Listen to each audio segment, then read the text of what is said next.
From Hollywood, it's time now for... Johnny Dollar. Pat McCracken, Johnny, returning your call. Oh, hi, Pat. How's Southern California?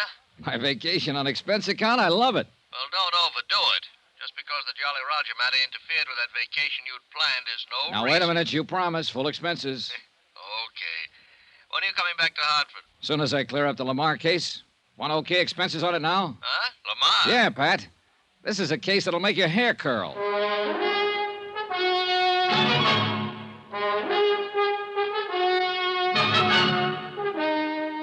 Tonight and every weekday night, Bob Bailey in the transcribed adventures of the man with the action-packed expense account, America's fabulous freelance insurance investigator. Yours truly, Johnny Dollar.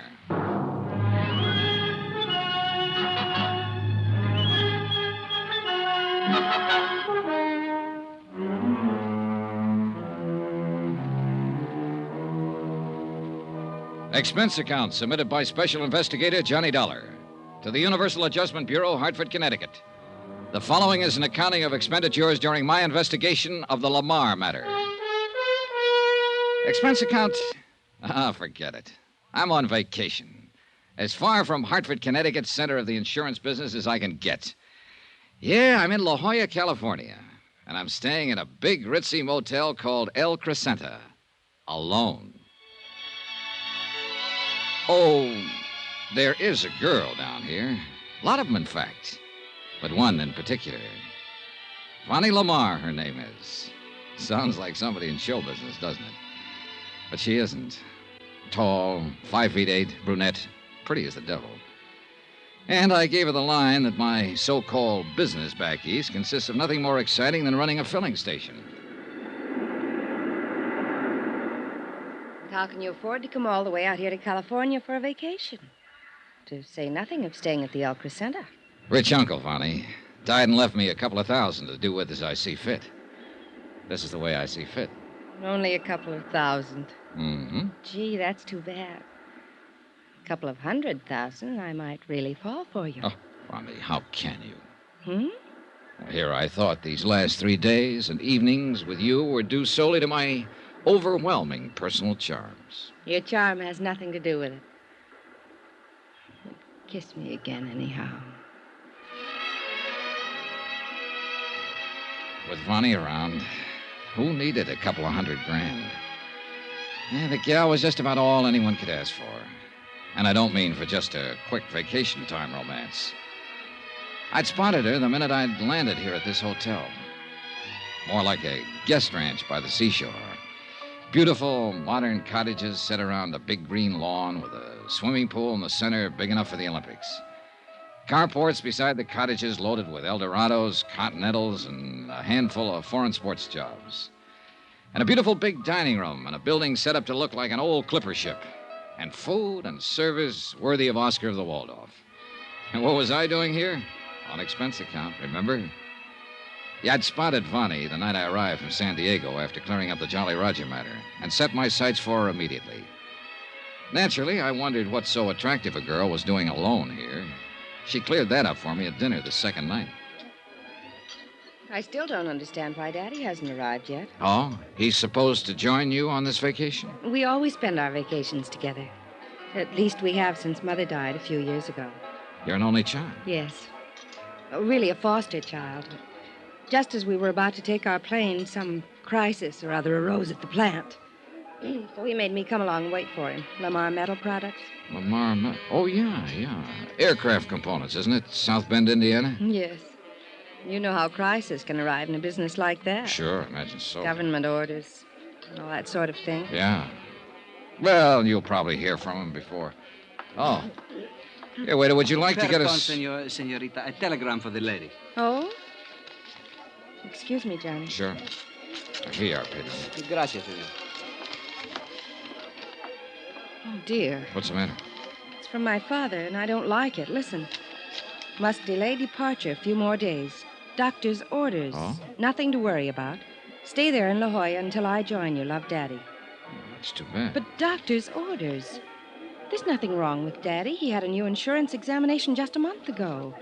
They gave him a clean bill of health. What company? Try mutual something or other, but what difference does it make? There's something wrong about this. I'm sure of it. Well, why don't you phone him? Yes. Yes, I will. My cottage is right next door here. Come on. It was none of my business, but the name of Tri-Mutual rang an old familiar bell. Yeah, I'd handled a lot of cases for them. Anyway, she wasted no time in putting through a call to her father's private number in South Bend. Yes, operator?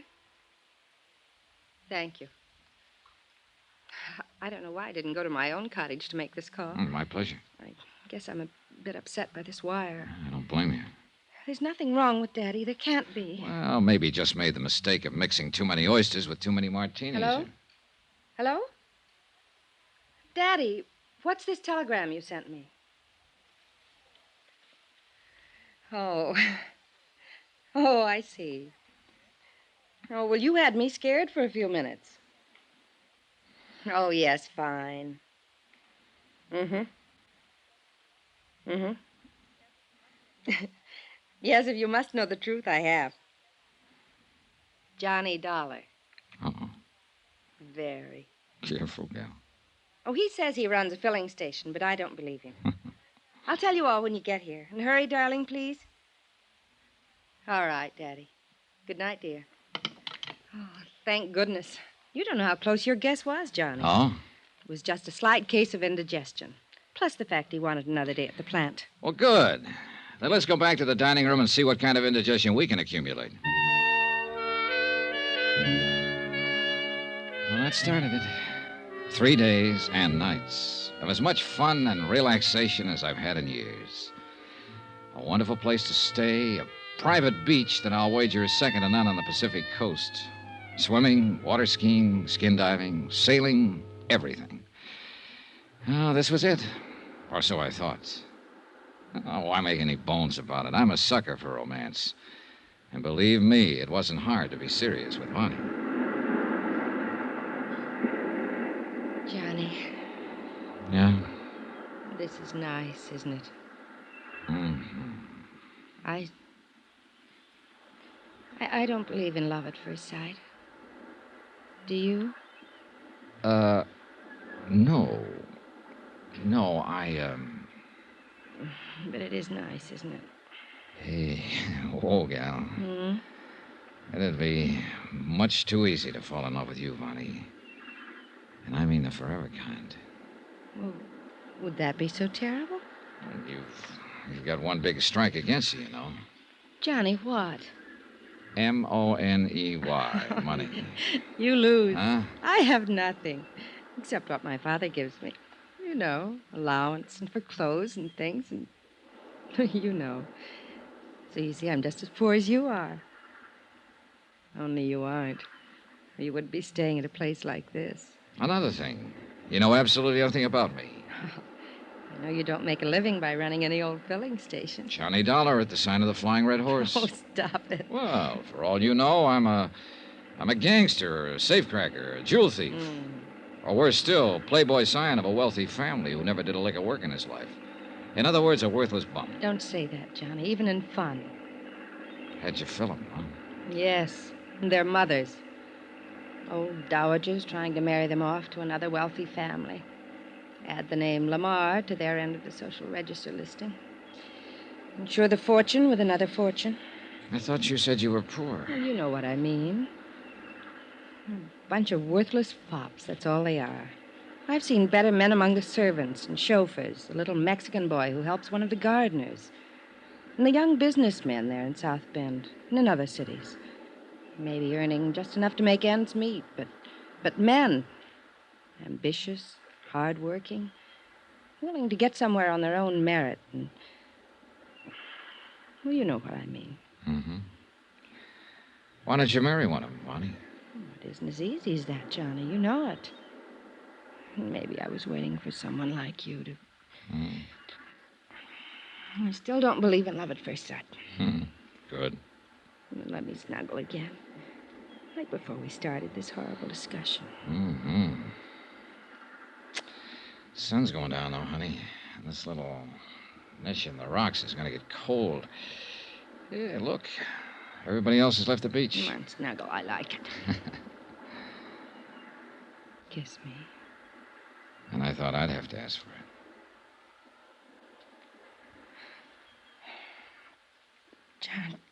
Johnny, what do you do? Well, Hmm? well, I'll tell you. I live in Hartford, as I told you, and Wait. I'm really... Listen. He's calling you. Yeah, you too. Oh, the spoil sport. Well, maybe it's word from your dad. Here, up you come. Oh, I hope so. Come on, Johnny. Pedro! Pedro! Over here. Here we are. Here. What's up? Oh, senorita. Telegrams. Telegrams? But the one for the senor was marked rush. So I rush. Good boy, Pedro. Here. No, I'll tip you when we get back to the motel. Stop by senor. my cottage. Johnny, it's What's wrong, Bonnie? from our family doctor. I'm afraid. Here, you read it. Sure, I'll be glad to.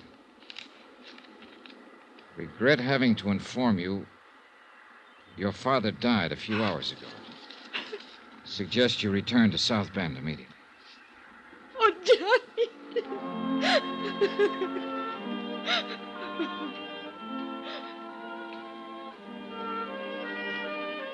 It was a few minutes before Vonnie could pull herself together enough to walk from the beach up to her cottage where she could pack her things for the trip back to South Bend. I told her I'd make the necessary plane reservations for her. But what I didn't tell her was the contents of the wire I'd received, the one marked Rush. It was from Pat McCracken at Universal Adjustment Bureau.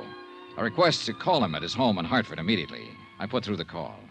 Hello, Pat McCracken. Well, Killjoy, what's on your mind? Johnny? That's right. Hey, you got my wire. Why else do you think I'm calling? I tried to get you long distance all day. Your motel didn't seem to know where you were. Well, that was my doing. They might have spoiled a beautiful romance. Well, what's on your mind? Johnny, you've got to cut your vacation short. Oh, no, you don't. And you've got to come back to Hartford right away. What? Now, listen, I'm yes, just... but plan to make a long stopover in South Bend, Indiana. South Bend? That's right. Oh, I get it. This is a gag. Or did you know I'd figured maybe on stopping over there anyhow? I don't know what you're talking about, but now listen. By a rare stroke of luck, we just got word of the death this morning of one of Tri-Mutual's bigger policyholders. How much? $1.5 million. Man named Thomas Rene LaMarr. LaMarr? Pat! Now listen, Johnny. The circumstances lead us to think it may be murder.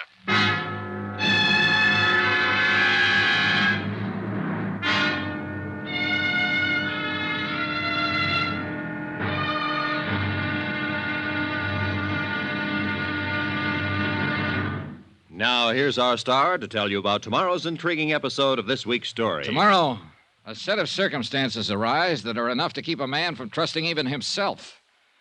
Join us, won't you? Yours truly, Johnny Dollar.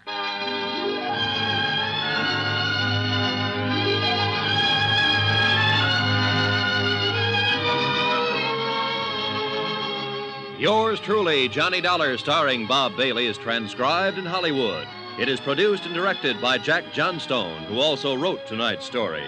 Be sure to join us tomorrow night, same time and station, for the next exciting episode of Yours truly, Johnny Dollar. Roy Rowan speaking.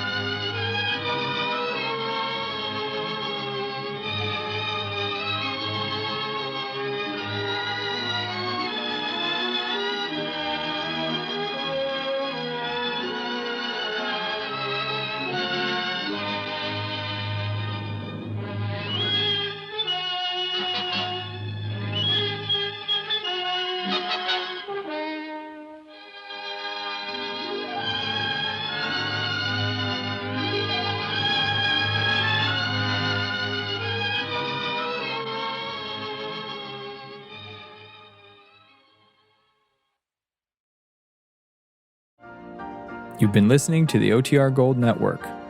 Find more classic radio at otrgold.com.